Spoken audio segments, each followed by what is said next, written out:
Thank you so much for inviting me. I did not realize you were so busy. For everyone that's listening, this is Sarah's third podcast for the day. Actually, So two people interviewing me and me doing one interview. So it's been one that's of those days. incredible. So thank you again so much for My being pleasure. here. We have a lot to talk about, so we'll just dive right on in. I would love to go all the way back to the beginning. You were born with gifts. As Lady Gaga says, I was born this way, but I was unaware that I was anything different. It's just like, why can't other people play with dead people? And why can't other people see ghosts, walking around and things, or being able to see things I didn't understand, the knowingness, I call it, kind of coming out with statements that were profound, but I had no idea what they meant. But I was a very sickly child. So I spent a great deal of time on my own, kind of with white walls around me. And so my only option was to go elsewhere. So off I went dimensional traveling into other worlds. And that's always been part of me. But I come from what they call a Fey family, which means we've all had that gift in one way or the other. And I knew kind of about that. I was a reader, so it was a gypsy reader. I couldn't do tarot, I was gypsy reader.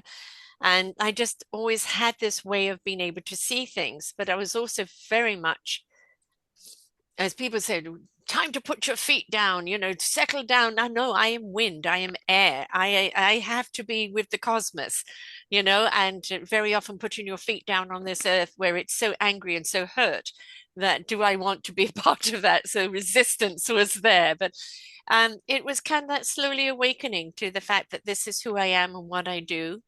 And some people were drawn to it and other people repelled by it. And, back in those days, we used to joke about the white coats coming to take you.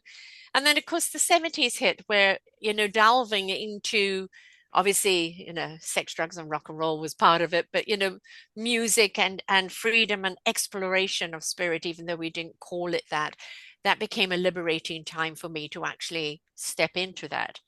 And then I moved countries, and then it was suppress again because this country wasn't ready for it. Had children, and that kind of changed things a lot because you can't be too far out there in raising kids because of everybody else's judgment. I lost myself for a while, Mm. and it took me a while to come back. And so the journey of coming back and welcoming my soul back to my soul purpose again, this time owning it unapologetically. I am what I am, as Popeye says, and just be me doing what I'm here to do. And that's it. So it was the early 2000s when you began kind of this journey. 94 and 95 was an enormous awakening of souls and spirits. And that's also when I got reawoken. And I had this perpetual wall in front of me that I could never get through, break through, go over, go under, obliterate. I couldn't do anything. It was always a pushback. And I had this woman with a pendulum who removed at that time 152 lifetimes from me. And then suddenly I do not have this wall in front of me. I'm not carrying this burden of past lives with me. I since then had another 50 when they went deeper into the cellular and removed a few more.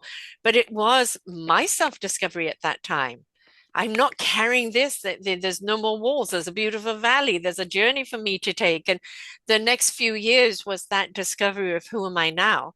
And then realizing the marriage has to end. It was not serving anybody. In fact, it was my kids that gave me permission. Mom, time Wow. to divorce. And then systematically going on a journey of self-discovery. Well, who am I now? What am I here to do? Who am I here to do it for? And in what format? And that was that discovery of opening up those explorations of everything then. A lot of awakening then, like for me, it was discovering in order to understand our soul and our spirit and its message, sometimes we have to understand our human personality trait because that shows us how we receive, how we interact, how we are perceived.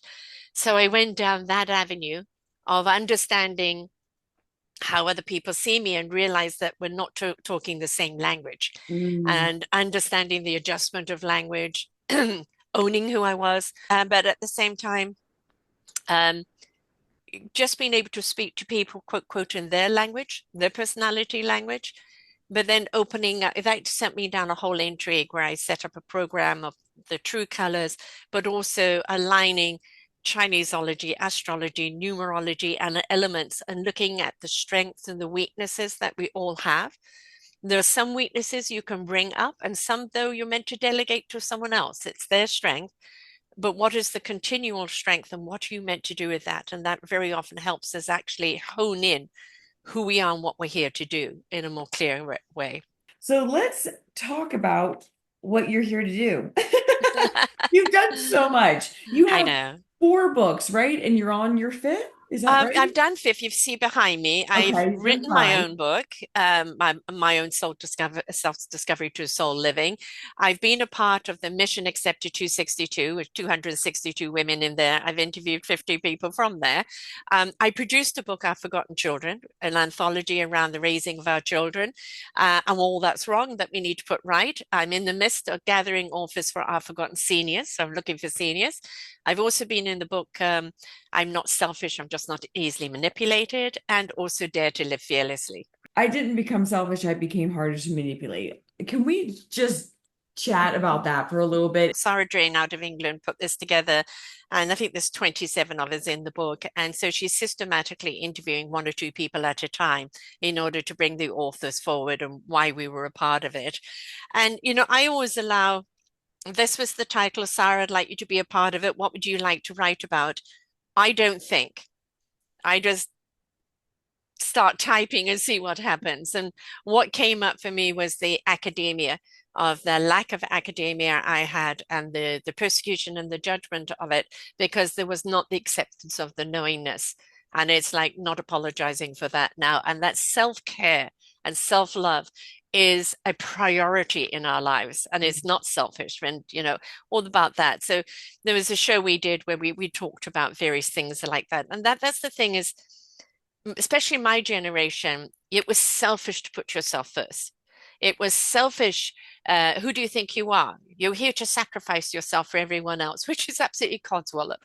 And, especially for my generation, harder to accept the fact that if we don't put ourselves first, oxygenate ourselves first, we run out of air, we run out of energy, we run out of everything to give, but we keep on giving as a skeleton. And this is not the way it's meant to be. And that we need to be selfish in that self-care, putting ourselves first, because the more abundant we are, the more our cup runneth over.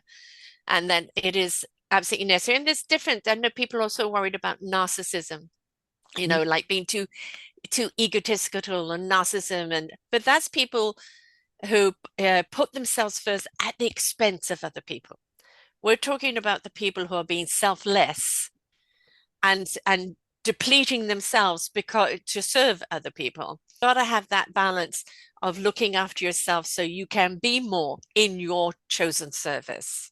Let's talk about our forgotten seniors. For me, it's a passion project. It's something that I think, I have a saying, when you're aware, you care. When you care, you do something about it. And most of the time, people are just simply unaware. And there are cultures that celebrate seniorship as wisdom, as the wise ones. They go to them for that wisdom. They celebrate all the path that has been laid before, because they pave that pavement you're on, whether you like it or not. Um, and it's just respect for somebody who is an elder, right? But in North America, especially in Western world, a senior is put out to pasture, Mhm. and you no longer have a voice. You've got nothing to contribute. Who wants to hear from you? It's all about young, young, young. And we're doing a disservice to the youth of this wisdom not being shared. And it's not just the wisdom, it's kind of the love and the nurturing and the caring.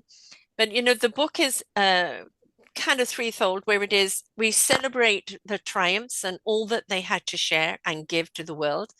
We talk about their challenge as being a senior. And believe me, there's plenty, whether it's emotional, physical, financial, or society as a whole, the way it treats them. But we also talk about a warning to the young people. Do not think it's not going to happen to you. If you're lucky, you become a senior. Are you prepared for it? Have you financially laid your nest egg that's there for you when you get older? Right? Have you gathered your tribe that's going to be with you as you age?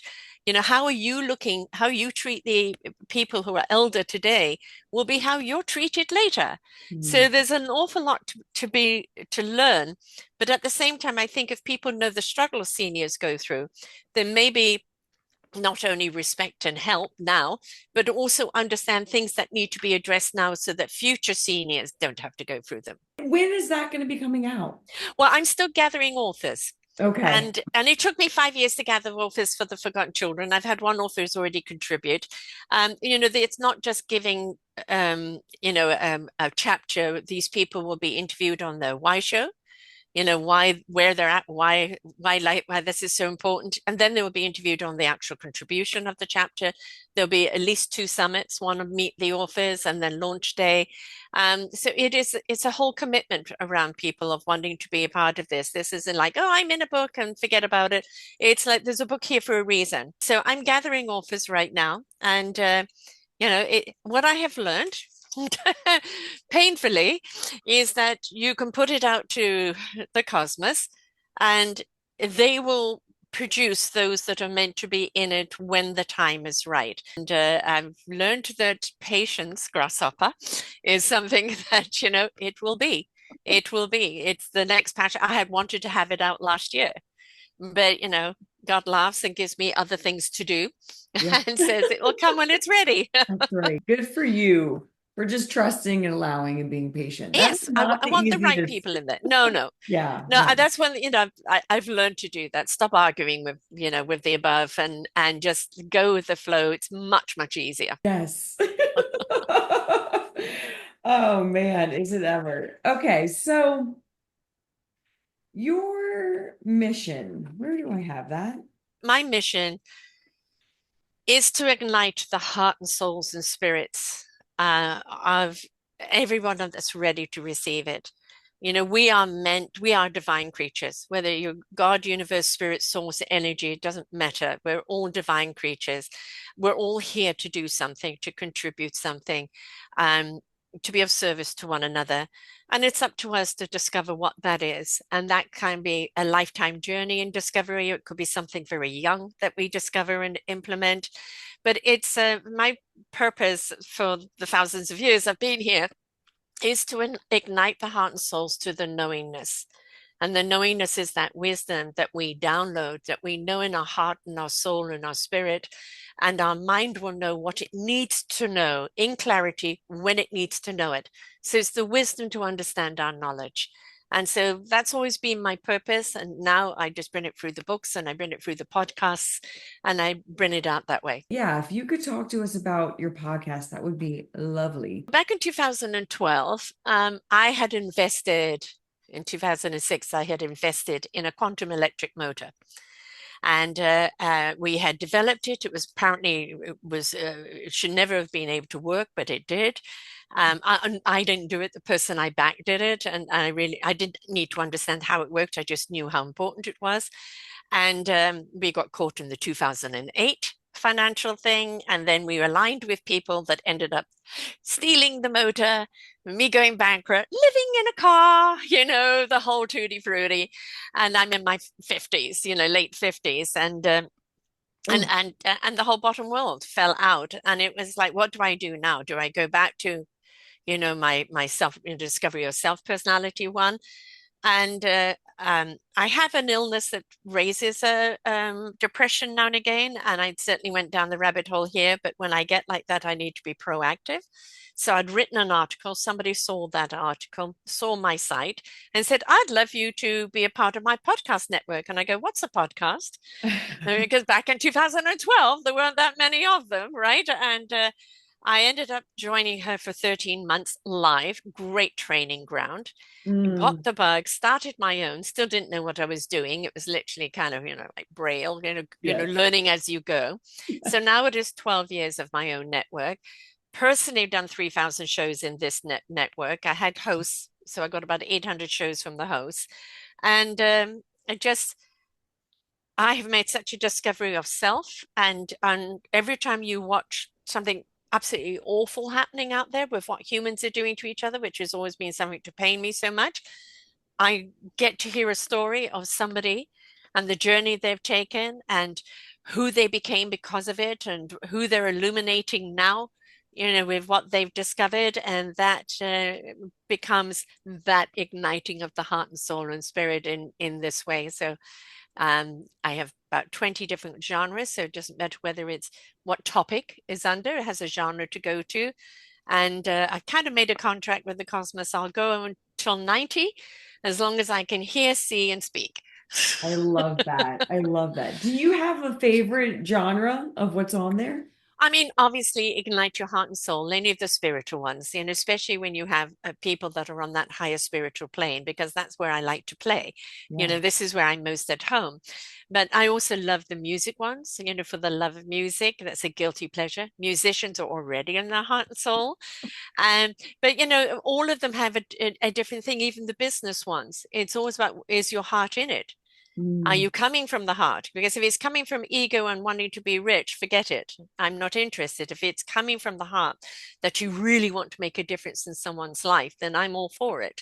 So, there's so many different genres there, which I had to open up because we're getting so many shows. I had to break them down into different categories.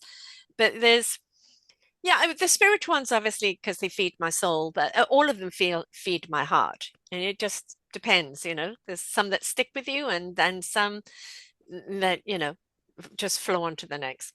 and I'm with you on the different genres and the Mm. just I like it when there's an eclectic variety of things. Yes, there Yeah. is no one size fits all or one Yes, topic that yes. covers all. I And love it. you're breaking it down in a way that people can follow. So on SoundCloud and on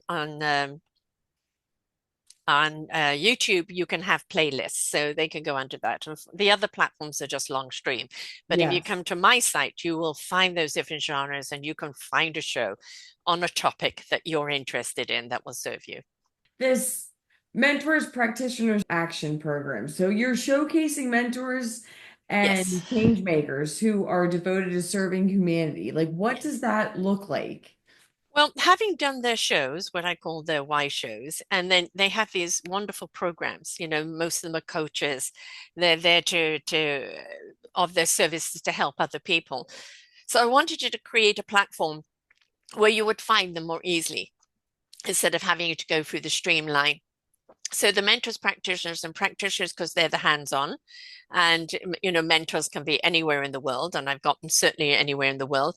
And so we do shows where their why show is there, and some of them I've done many shows with, but then there's a show purely on their business and what they offer you. So it's just spotlighting them more so that you can find if you're looking for a particular coach, they're there. The Fund Action Program is a passion that I want to ignite, but I'm hoping one day to align with somebody with money that we can make it happen. Because the Fund Action, what I would like to do is have funding there that we can actually pay or subsidize services from the coaches, those that are at a crossroads in life that can't afford the help they need. Because I know what it's like Mm. when you're needing guidance and you can't afford that guidance and you feel that you can't move forward. I've got so much wonderful guidance here from so many different people, but I want to have a funding where we can support and subsidize that. So just to get them back on their feet, get them in the right direction, because everybody benefits when we do that. Absolutely. That's beautiful. I love that. That was big for me too. And I mean, now, right now, more than ever, there's Oh just, boy. yeah, lots of Yes. people. Some people, are struggling to pay their basic necessities, their Yes. basic bills. And this is like the last thing they're thinking about, although it's definitely needed, especially when it gets to, a point where when it either is or feels like crisis, it's Yeah. like I need the Well, I mean, help, let's face it, whether I that can the afford it world or is not. going through crisis right now, and let's be absolutely open and honest. America has been hit with the cosmic two Yes, by four.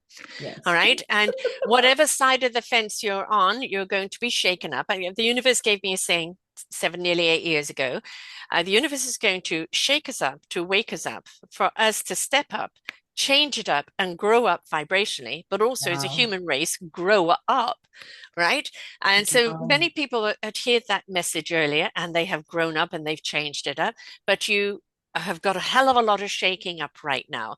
Yeah. And that shaking up is needed, however gross it is, in showing you all that's been going on underground, under the surface. Now it's actually in our face. Hmm. So, what we're invited to do is scoop that off because we know it's wrong and step into that higher consciousness of what is right: kindness, caring, compassion, consideration, inclusion, and just love. Yes. Um, when we step up into that frequency, we can't knowingly hurt someone else, but to do so is to hurt ourselves. Mm. And when we step into that higher consciousness, we actually step into creativity in a way that we've never seen before, because you cannot be creative or solutional in an angst or frustrated or angry manner. So, what America's going through right now is a massive change. Unfortunately, it's had a ripple effect around the world. It's ugly. An awful lot of people are going to get hurt by it. I actually do predict an actual physical revolution. I do my own show every week, and I did one the other day on the consciousness rebellion. And this is what is here right now: the revolution of a higher consciousness, the rebellion of compassion and consideration. And if you are only signing things that's hurting someone else to fatten your pocket, or because you're too spineless to stand up to someone, that karma will come back to you. But in the meantime, we need to stand up for the people. I actually started a new genre for that based on that, and it's the sisterhood of common sense love, and all the men that love and support them. But it's what I call the mama one. You know, mama rolls up her sleeves and said, "You did what? Yes. Yes. You need to apologize and put it right." And for all those people that have been hit and hurt, we help pick them up and help them on their way, Yes. because we have got to come together with common sense, with compassion, and with solutions. I love that you're going here. I have conscious rebellion written down and love and support for each other versus the mama attitude. Yeah. Yes. So thank you for bringing this up. I would love, like, if there's anything else you want to add to this, or if there's a deeper dive that we can take into this, I just How feel deep do like you want to this, go, baby? I would love to go deep on this. I feel like this is so important.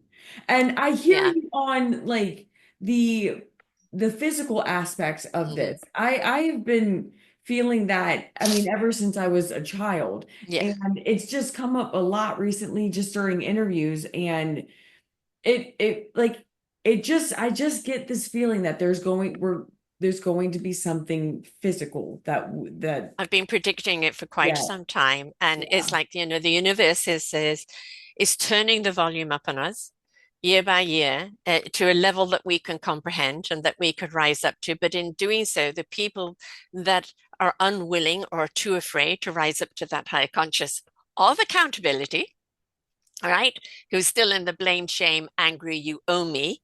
They're going to go by the way of the dinosaur and be left behind, because everything is free will, and if you're not willing to step up, you will be left behind.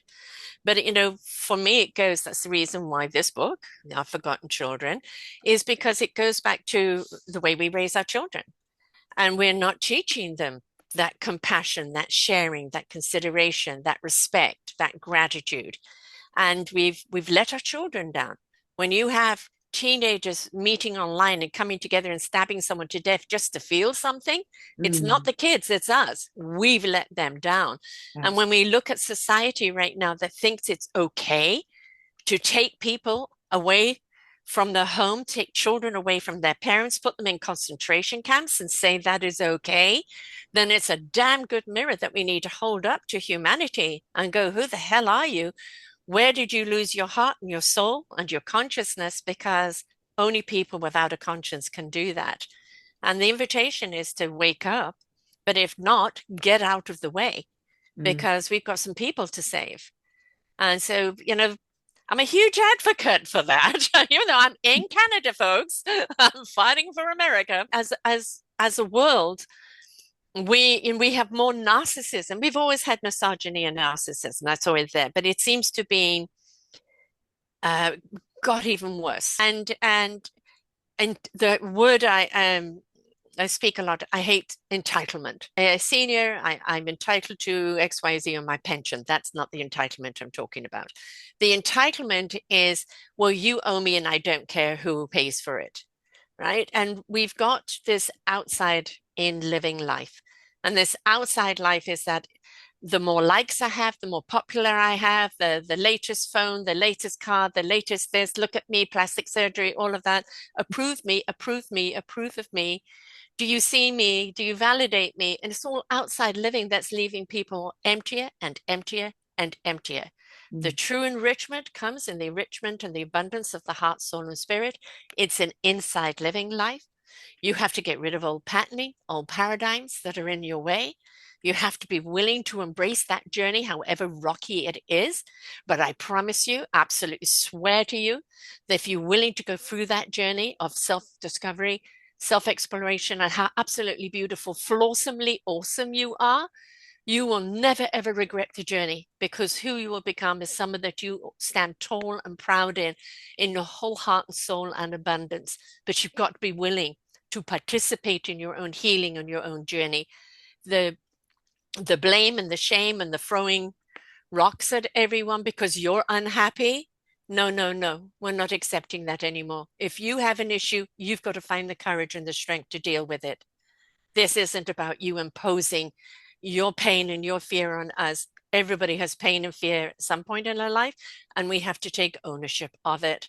And if we can't do it on our own, then we need people around us that are going to help us to do it along the way, because who we're meant to be and who we become because of that journey is what our existence here on earth is all about. I am 70 and a half, going to be 71 soon, with a third grandson going to be born somewhere around my birthday. So Oh, 2 days a week, I look after grandsons. nice. So it's like, there'll be 4.5, 2.5, and a newborn.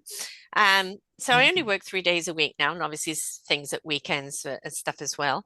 But it's about, as I said, I've signed this contract that I'll do this till 90, if God willing, and then I'll reassess. Um, I've got things I want to do, but I used to be the hair. I'm a visionary. And my vision, like if you're building a hotel, I can tell you exactly what color the couches are, how you're going to feel with which drink in your hand, who's playing the music, everything. And come on in. That's before it's being built. And I've become the tortoise. And the benefits of being the tortoise is all the people and all the knowledge and the wisdom I've gathered along the way. And that there is no destination. Everything is a destination and a journey all at once. And I'm enjoying this so much more. Couldn't have done it when I was younger, though. But that's the one beautiful thing about getting older. So you learn to slow down and take it all in. You talk about what the knowingness is, knowing what you need to know when you need to know it. You don't need to verify it or justify it. It just is. This is something that since childhood I always had. I could say something profound to an adult, to my teachers, and they go, "How do you know that?" I don't know. Do you know what you're saying? No. It's just channeled through me. And anybody can channel, anybody can open up. And some people will partake of that information in a different way, and some people in my way.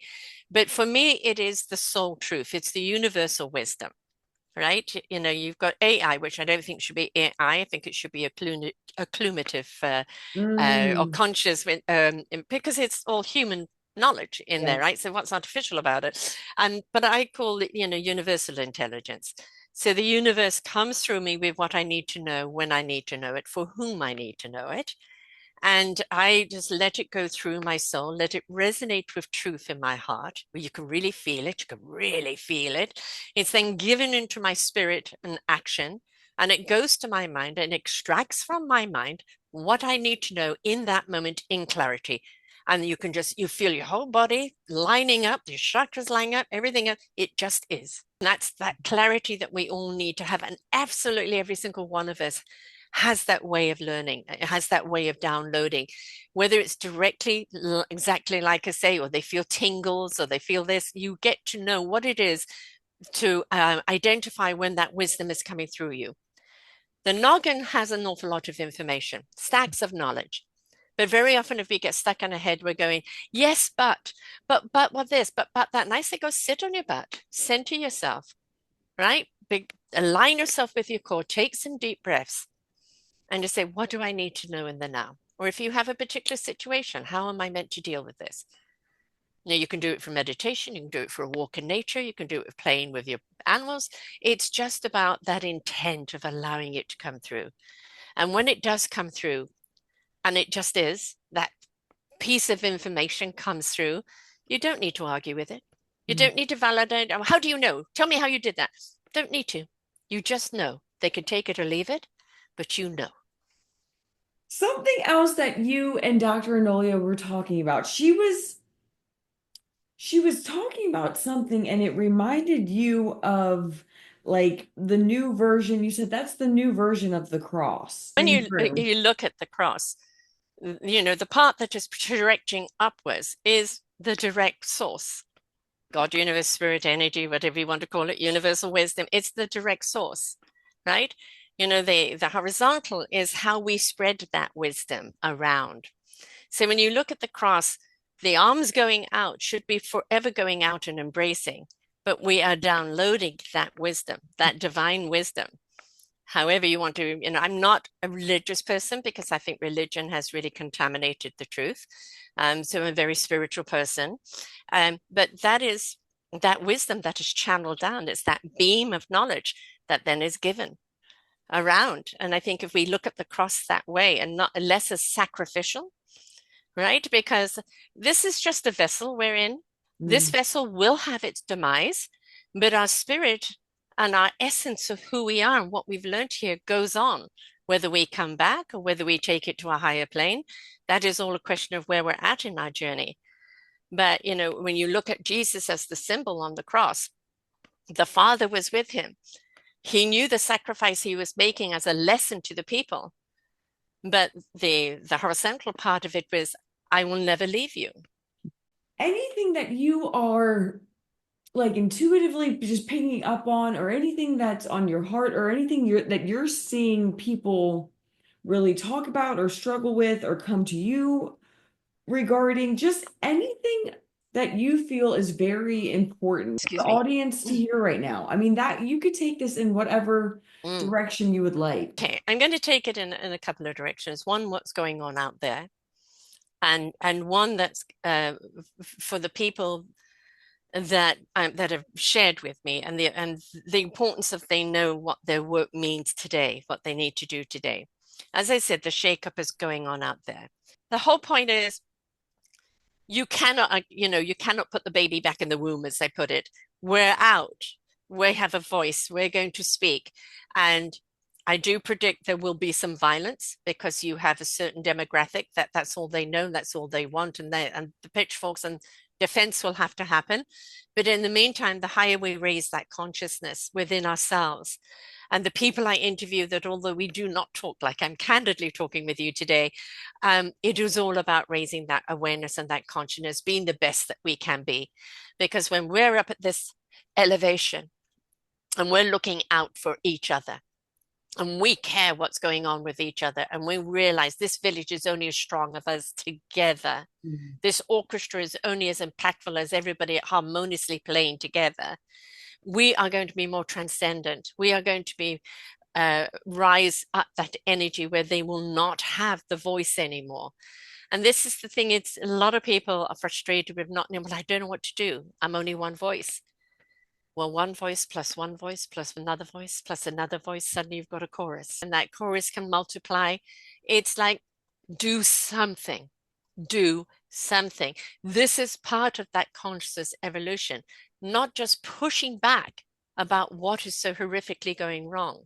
Also standing up for that higher consciousness and breaking through this whole thing about rising up right now. It's like, can you look at yourself in the mirror and honestly say, I do everything from the heart. I am listening to my soul.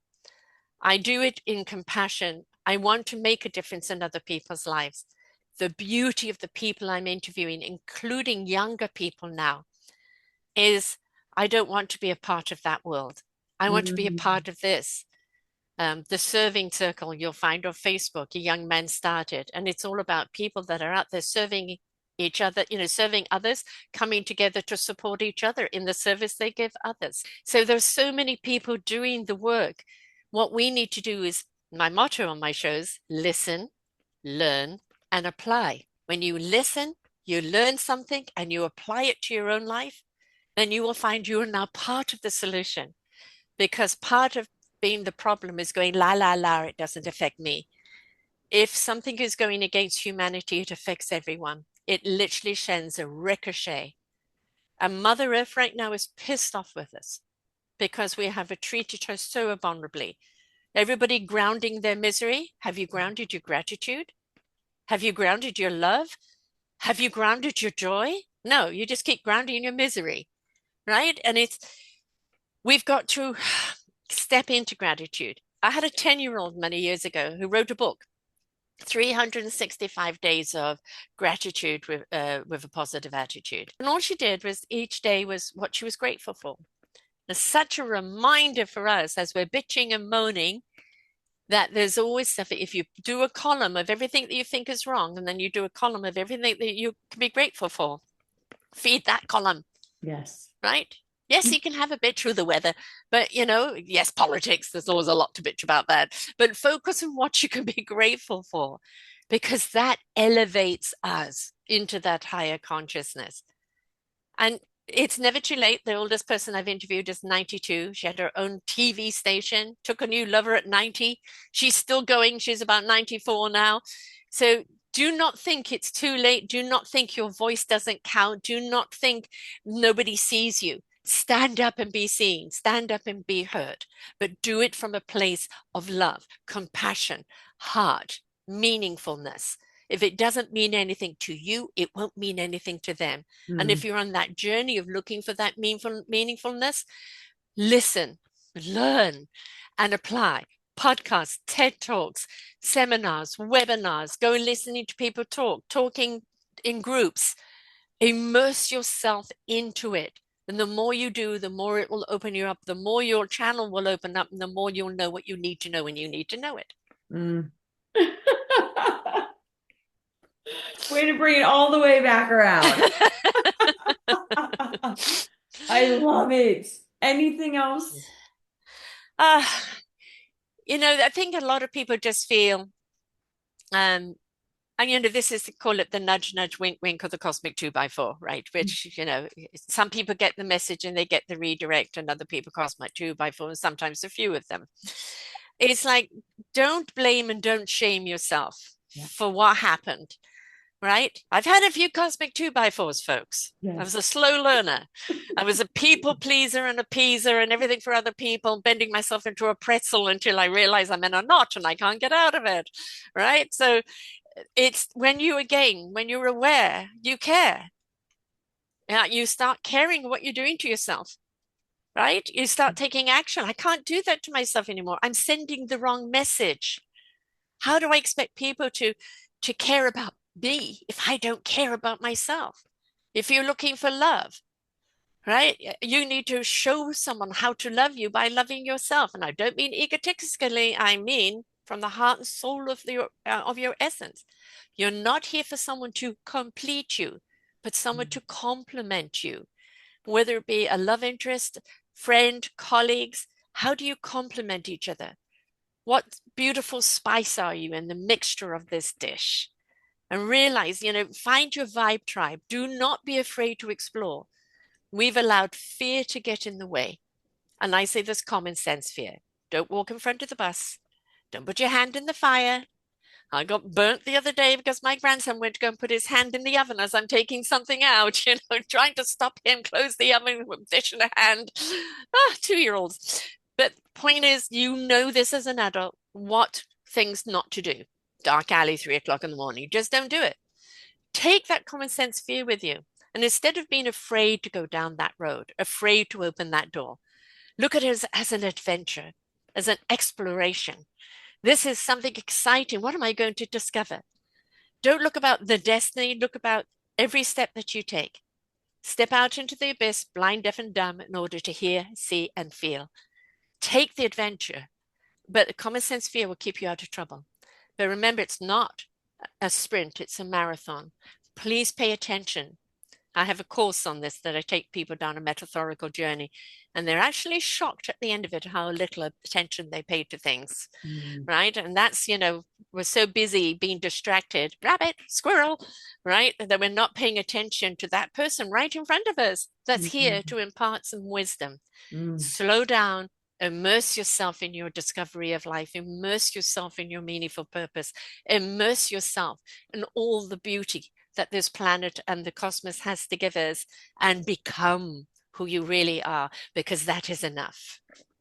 Really quickly, I would love to know. I ask just about every guest this, but just to wrap it or just to take it back to gratefulness and all of Mm. that, what is one of your favorite memories or like seasons? What comes to mind is I'm 20, I'm in Paris, I'm with a girlfriend, and we're at the Sacre-Cœur steps. And she's an artist, she's drawing, and somebody starts playing a drum. And I get up and I start dancing.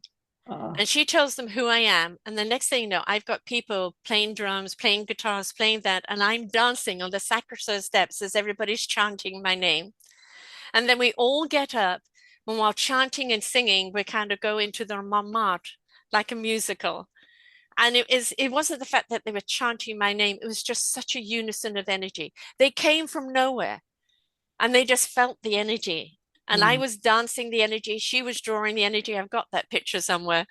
And wow. just that it was that beautiful moment in time, which at that time we can get a lot more of those times now because we're synergizing more. But at that time, wasn't so. So it really stood out to me. I Um, love that. but and that was just one moment in time. There's been a lot, but there's one. I absolutely love that. I went traveling right after I graduated college. It was in 2008. So, like, my boyfriend and I, the year before we had graduated, we saw the way things were going. And by the time we would be done, it was going to be 2009. And we were just like, we're not going to be able to find a great job right now. Like, everything is. Yes. So we saved up money. We were both bartending while we were at school. We saved up money and we ended up getting an around the world ticket Wow. under Mhm. we were still students, so Yes. it was cheaper and you Mhm. can go wherever, whenever, as long as you're going in the same direction around the world. I think Right. you have a year to use it. Yes. And we got it for nothing since we were students. He had family all over the world, so Mhm. we either stayed with them or in hostels or I mean it Mhm. was so easy and cheap to do. And Yes. that whole trip was nothing but moments that you just Yes. described. Yeah. Yes. And Yeah. Paris in particular, the moment you said that, there's probably a handful of moments in Paris in particular where I mean, I was just like bawling. Like, this is beautiful. And I don't even just mean like the scenery, but the people, the moments, Yes. the energy, yeah, it was Yeah. magical. Yeah. I suggest everybody when they get out of school go and travel. For me, Yes. 75, 76, yes, I'm 71 almost, so long time ago. I had that kind of ticket. I had actually 5 stops. From South Africa, where I lived in at the time, to England, and I stopped at various places.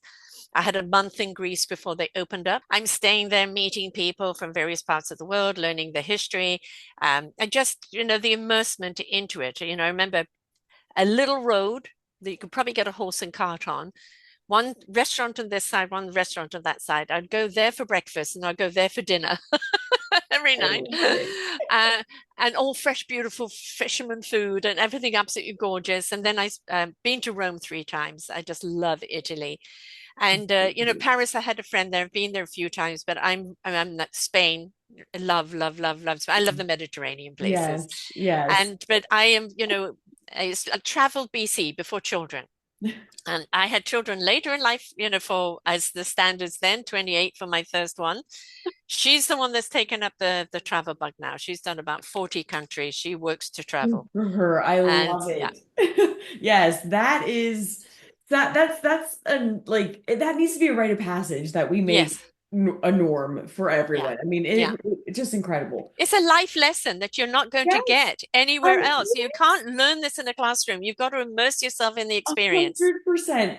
Every single textbook that I read in college Yes. it doesn't even add up No, to what I no. learned. Yeah, And nowhere, the nowhere people you close. meet, Yes. like sitting at a cafe on the Champs-Elysees or on the Via Veneto or anywhere, drinking espresso, a blood orange, and a pastry, and watching the world go by, and people just talking to you, and it just it's It's lovely. truly Yeah. magical. Yeah.